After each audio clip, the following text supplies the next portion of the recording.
សូមអនុមោទនា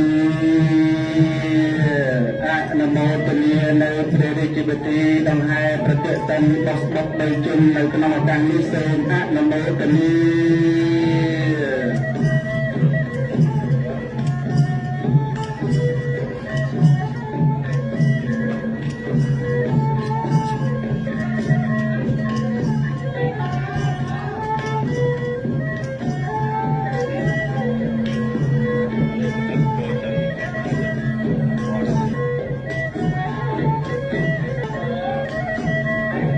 ព្រះរាជពិធីទាំងមូលជាទីគោរពដ៏ពងពោះនៅក្នុងឱកាសនេះព្រះរាជពិធីទាំងមូលបាននឹងកំពុងដង្ហែប្រតិទិនបុកបុកបីជុំពីសំណាក់សម្ដេចព្រះមហាសមេធាទឹកដីកតេបណ្ឌិតអំលឹងហេងសម្ដេចព្រះសង្ឃនាយកគណៈមហានិកាយនៃព្រះរាជាណាចក្រកម្ពុជាសម្ដេចព្រះពោធិវង្សកតេបណ្ឌិតណយច្រឹងសម្ដេចព្រះសង្ឃនាយករងទី1គណៈមហានិកាយនៃព្រះរាជាណាចក្រកម្ពុជាព្រះរាជាណាចក្រកម្ពុជាសម្ដេចព្រះពុទ្ធជ័យមនីបណ្ឌិតខឹមសនសម្ដេចព្រះសង្ឃនាយករងទី3នៃព្រះរាជាណាចក្រកម្ពុជានិងសម្ដេចព្រះ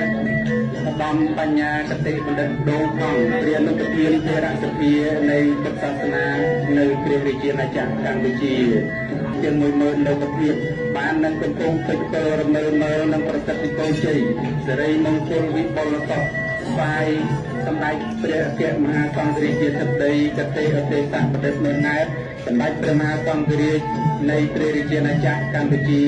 សូមសម្ដេចព្រះមហាសង្ឃរាជមានព្រះសុខុមាលភាពល្អបរិបូរណ៍ព្រះជន្មមានពីភាយុយឺនយូរបានគង់ប្រថាប់នៅជាសុខអស្ចារ្យជាយូរអង្វែងនៅក្នុងព្រះពុទ្ធសាសនាទេរវាទនៃព្រះរាជាណាចក្រកម្ពុជាជាង100ព្រះវស្សាតរៀងទៅហើយក៏សូមប្រសិទ្ធពរជ័យសិរីមង្គលស្វាយប្រគេនសម្ដេចព្រះសង្ឃនាយកសម្ដេចព្រះសង្ឃនាយករងសម្ដេចព្រះសង្ឃនៅ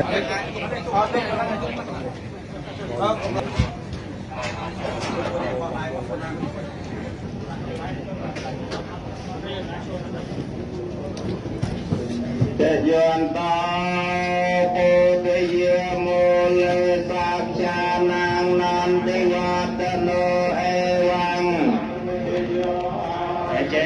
សច្ចយមង្គលេអបរាជិតបលាងកេសៃសេបតវិបោករេអរិសេកេបពុទ្ធេនាងកបតោកម្មាំបតៈឯនាងបតៈឯនាងមនោកម្មាំកណេទីទេបតៈឯនាងវាងវិជយោអ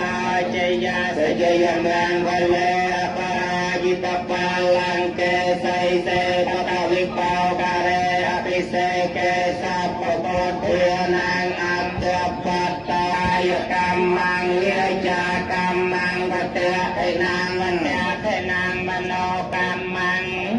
ទេពុទ្ធយាមូលសាខ្យានាងនន្តិវត្តនោអេវង្សអជយាសច្ចយម